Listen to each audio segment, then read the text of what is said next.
Junie B. Jones, Toothless Wonder by Barbara Park. Continuation. Chapter 6. Full of Soup. That night, Daddy tucked me into bed. He said that Polly Allen Puffer's brother is full of soup. There's no such thing as a tooth witch, Junie B., he said.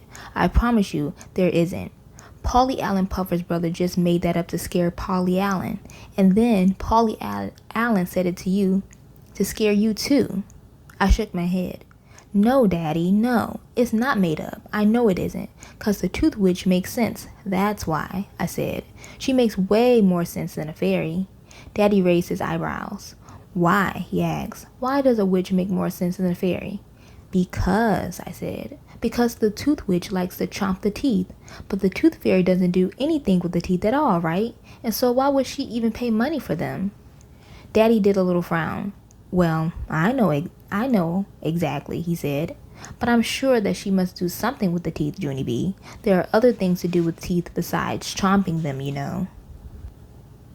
Like what? I asked. Daddy put his head in his hands. Then he thought and thought and thought. After he got done thinking, he went to get Mother. She came into my room carrying Fussy Ollie. She handed him to Daddy and sat down on my bed. Daddy said you have another problem about the tooth fairy, she said. I nodded. Yes, I said, 'cause if there's really a fairy, then she has to have a reason to want the teeth. Right, Mother? She wouldn't just throw them into the garbage, 'cause that doesn't make any sense. Plus, also, it would hurt my feelings. Mother hugged me. No, Junie B, of course she doesn't throw them in the garbage, she said. I'm sure the fairy does something very special with the teeth. Like what? I said. Mother ran her tired fingers through her hair. She stood up and walked back and forth on my rug. Then all of a sudden her face got brighter. I know. I bet the fairy uses the teeth to make jewelry, she said. At first Daddy and I didn't say any words. We just stared and stared at that woman. Jewelry? I said finally. Mother smiled. Yes, of course, she said. She probably uses the teeth to make little tooth necklaces and bracelets and cute little toe rings. How does that sound? I made a sick face. It sounds repulsive, said Daddy. Mother stopped smiling. She quick took Ollie back from Daddy and she hurried out of my room. After she left, Daddy finished tucking me in bed. I'm sorry about that, Junie B, he said. I'm afraid Ollie has your mother warned to frazzle these days, but I'm sure she's not right about the jury thing. He did a little shiver. No, certainly she's not, he said. Then before I could ask any more questions about the fairy, he kissed me goodnight and he rushed out of my room as fast as Mother.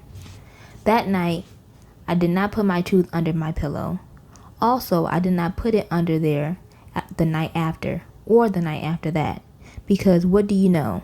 The fairy still did not make sense. Chapter 7. A Stumper. The next morning was school. I put my spit cup into my backpack and I took it to my bus stop because Mother said I couldn't take my tooth, but the spit cup was Grandpa's idea. I saved Herb a seat. Then I bounced up and down real excited because I couldn't wait for him to see me, of course. Finally, we got to his bus stop. I waved to him from the window. Then, I leaned my face real close to the glass and I smiled my biggest smile. Herb's eyeballs popped out of his head. He ran on the bus zippity quick. It came out, Herb. It came out, I said. My tooth came out on Friday and it's been out ever since. I smiled for him again. See me, Herb? See how I look? I look fascinating, right? I don't look like Uncle Lou, hardly. Herb's eyeballs kept popping out at me. Whoa, he said. Wow. I laughed at the nice comment. I smiled and pointed. See my tooth hole, Herb? Huh? I look cute, right? I don't even look like Uncle Lou, correct? Herb said, wow, again. After that, I quick got my backpack and I unzipped the zipper. Yeah, only wait till you see this, Herbert, I said. I brought something special for you to see. After that, I pulled out the cup and I put it tight on his lap. And I put it right on his lap. Ta-da! It's my spit cup, Herb. I used this cup to rinse my actual spit. I showed him the edges. See the pink color right there? That pink is from the bleeding. Herbert's face did not look delighted. Okay, thank you, said. Please get it off of me now. I got it off. But I thought you would like this, I said, very disappointed. Herb patted me. Live and learn, he said. Pretty soon his face got normal again. So how much money did you get from the fairy, Junie B? He asked. Did you get a lot of cash? My stomach did a flip-flop at that question, because I did not want to discuss that matter, of course. I squirmed in my seat. I squirmed in my seat, kind of worried. Then I looked out the window, and I didn't talk. Herb tapped on me. What's wrong, Junie B? He said. How come you're not answering me? The fairy did come, right? She didn't forget you, did she? I looked all around. Then I scooted next to him very close, and I quieted my voice to a whisper. Yeah, only I can't discuss that matter, Herb, I said, 'cause I know stuff about the fairy. Stuff? What kind of stuff? He asked. I whispered even softer. Sorry, I said, but I had to keep it a secret, and so please don't ask me any more questions, and I mean it. After that, I pretended to lock my lips, and I threw away the key. I saw that on TV once. Herb looked annoyed at me. I unlocked my lips again. Don't be mad at me, I said. I can't help what I know, Herb. And anyway, all you have to do is think about it, 'cause the fairy doesn't make sense. Herb scratched his head. What do you mean she doesn't make sense? Why doesn't she? I crossed my arms. Because what does the fairy do with the teeth, Herbert? Huh? Did you ever ask yourself that problem? Why would a fairy pay money for teeth when she doesn't even use them? It sounds kind of fishy, don't you think? Herb just stared at me. Well, I said, do you know the answer, Herb? A fairy wouldn't just throw the teeth in the garbage, would she? 'Cause that doesn't even add up. Only nobody knows what she does with them, apparently. Not even you, I bet. Herb wrinkled his eyebrows. I never thought about it, he said. He tapped on his chin. What does the fairy do with the teeth? That's a stumper, all right. After that, he slid way down in his seat, and he thought and thought some more. I thought some more, too. We rode to school real quiet. Chapter 8. Smiling. When we finally got to school, I started feeling shaky inside, 'cause I didn't want to get laughed at, remember? Plus, I was still concerned about the fruit throwing. I closed my mouth real quick, and I walked back to my desk.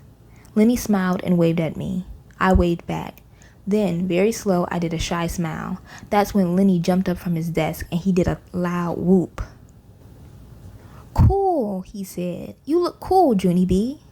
Jose heard Lenny and came to see me. Then he grinned and grinned at my brand new smile, and he gave me a happy high five. And that's not even the best part, because Mr. Scary saw what was going on, and he came all the way to my desk to see my tooth, and he gave me a smiley face sticker. After that, he clapped his hands together, and he made an announcement to room 1. He told them I lost my tooth, and he asked me to stand up and show them my special new smile. I swallowed real nervous. Then I stood up kind of jittery, and I opened my lips a teensy bit so the children can see my tooth hole. And what do you know? Room 1 was happy for me. All of them smiled real nice, except not May, of course. May just rolled her eyeballs. I think you look weird, Junie Jones, she said. I think your smile looks silly. I sat down. No, May, this is a silly smile, I said. Then I put my fingers in the sides of my mouth and I stretched my smile across my face and I wiggled my tongue at her very fast. Lenny and Jose laughed and laughed. And guess what? At lunchtime, I made my smile even funnier because Lenny gave me a raisin and I put it right in my tooth hole and it stuck there very hilarious. Shirley laughed her head off at that joke. I am beginning to enjoy that girl. So how much did the tooth fairy leave you? She asked. Did you get a bundle? Yeah, said Lenny. I was wondering that too. I started feeling squirmy again. I looked at Herb kind of worried. He tried to explain the matter to them. Well, Junie B didn't exactly leave her tooth for the fairy yet, he said. All of the children looked at me. Why? They said. Why didn't you leave it, Junie B? I squirmed some more. Then finally, I took a breath. I've got issues with that fairy. That's why, I said kind of quiet. Issues? Asked Lenny. Like what kind of issues? I swallowed real hard. Issues like, well, you know, like what does she do with the teeth, for instance, I said. For a minute, nobody said anything. Then May made the cuckoo sign at me. "What does the fairy do with the teeth?" she said. "What kind of dumb issue is that?" I flashed my angry eyes at that girl. "Well, if it's so dumb, then must you know the answer, right, May?" I said. "And so, what does the fairy do with the teeth, huh? She doesn't pay money just to throw them away, does she?" After that, I waited and waited for her to answer. The other children waited too, but May didn't say anything. "Well," I said. "Well," said Shirley. "Well," said Jose. Finally, May's face turned red, and she went to get a drink of water. After that, the whole lunch table started talking about the fairy. Only no one knew what she did with the teeth. We wondered and wondered. Then, all of a sudden, Lucille stood up, and she fluffed her fluffy dress. "Well, guess what? I don't really care what the tooth fairy does with the teeth. All I care about is how much money she leaves." She looked at room 1. "You're nothing without money, people. Remember that," she said. I tapped my fingers on the table, kind of annoyed. "Yeah, only that doesn't even answer my question, Lucille, because I still don't know what she does with the teeth." Lucille put her hands on her lips. "Well, maybe she just collects them," she said. "Do you ever think of that, huh? Collecting stuff is a hobby, you know. My Richie nanny collects tons of junk, and she pays good money for it too." I tapped my fingers some more. Then I put my chin in my hands, and I thought about Lucille's Nana. Finally, I started to smile a little bit, because maybe Lucille's idea might make some sense, possibly. Pretty soon, Herb smiled a little bit too. "A tooth collection, huh?" he said. Maybe that's the answer, Junie B." "Yeah, that just might be it. The fairy might collect teeth as a hobby or something." "Sure," said Lenny. "There's nothing wrong with collecting stuff. Like, I collect baseball cards, but I don't really do anything with them." "See, and I collect Matchbox cards," said Jose. "What's wrong with that?" Just then, Sheldon springed up from the table. "Yes, and I collect vacuum cleaner bags, and the doctor said that's perfectly normal." After that, Sheldon laughed, and he pretended to vacuum his hands. All of us moved away from him. Then the bell rang, and everyone went outside for recess.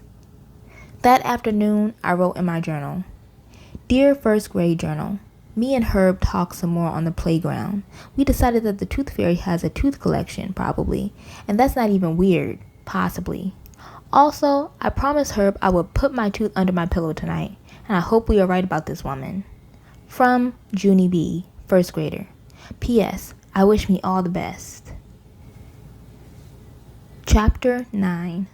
Miracles. That night, Mother put me in bed. Daddy was in baby Ollie's room. He was trying to rock that cranky boy to sleep. We heard Ollie fussing. "I bet you're glad I'm not that bad, right, Mother?" I said. "That baby is a pain in our necks, right?" Mother laughed. "Oh, believe me, Junie B, you were no peach when you were teething either," she said. She tickled me a bit. "Speaking of teeth, tonight's the big night, right?" she said. "Tonight's the night you're finally leaving your tooth for the fairy?" I covered my face with my sheet.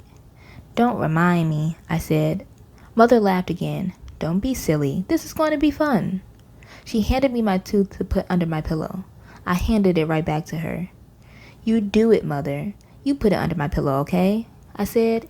"And put it close to the edge, please, 'cause I don't want the fairy tramping around down there." Mother put it close to the edge. She let me check it. After that, she leaned down and she gave me a big hug. "I'm very proud of you, Junie B," she said. "I'm proud that you got over all that silly nonsense Polly Allen Puffer told you." "Thank you," I said. "I'm proud of me too." After that, Mother kissed me goodnight, and she turned out my light. I quick turned it on again.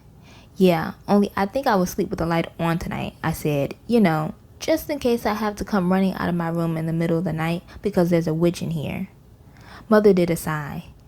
"Whatever," she said. After that, she gave me another hug, and she closed my door. I jumped up and opened it again. "Yeah, only I think I will sleep with the door open tonight," I said. "You know, just in case I start screaming my head off in the middle of the night because there's a witch in here." Mother said, "I give up." I give up means the same as whatever I believe. After that, she kissed me one more time, and she left my room. The next morning, I woke up very relieved because guess what? I made it through the night. That's what. I hugged myself real happy. Then all of a sudden, I remembered about the fairy, and my heart started to pound and pound, because maybe there was money under my pillow right that very minute. I took a big breath. Then, very careful, I reached under there, and I felt all around, and bingo, my fingers touched something. I grabbed a hold of it and pulled it out. Then I sat up straight in bed, and I laughed and laughed, because good news. Ha! Cash! I zoomed to the kitchen and skipped around the table. Cash, cash, I got cash, I hollered, real thrilled. Who wants to see it, huh? Who wants to see my cash? Please raise your hands. I looked all around the kitchen, then I stopped skipping, because no one was actually in there. I zoomed back down the hall. Mother, Daddy, where are you? Where are you? The fairy left me money. Mother stuck her head out of Ollie's room. We're in here, honey, she called. I skipped into Ollie's room and showed them my money. Look, people, I got cash, I said. Only I don't know how much it adds up to, but it's a bundle, I bet. Daddy's eyes got big and wide at my money. Whoa. The tooth fairy must have been feeling very generous last night, he said. I know it, I said. I love that fairy, Daddy. She left me money, and she didn't even pinch my cheeks. Ollie was sitting in his crib. He smiled out the bars at me. I looked surprised at him. What's wrong with Ollie, Mother? I asked. Why is he smiling? Is he sick or something? Mother laughed. No, silly, she said. When I came in this morning, he was playing in his crib, happy as can be. I scratched my head. Really? Ollie's happy, I said. That's odd. Daddy picked him up. Well, actually, Ollie had a little surprise for us this morning, too, he said. He sat down with Ollie on the floor. Then, very gentle, he took my finger and he rubbed it against Ollie's gums. Hey, I said, it's Rigidy. Daddy grinned. It sure is, he said. That's Ollie's first tooth, Junie B. My whole mouth came open at the good news. A tooth, I said? Ollie's got a tooth?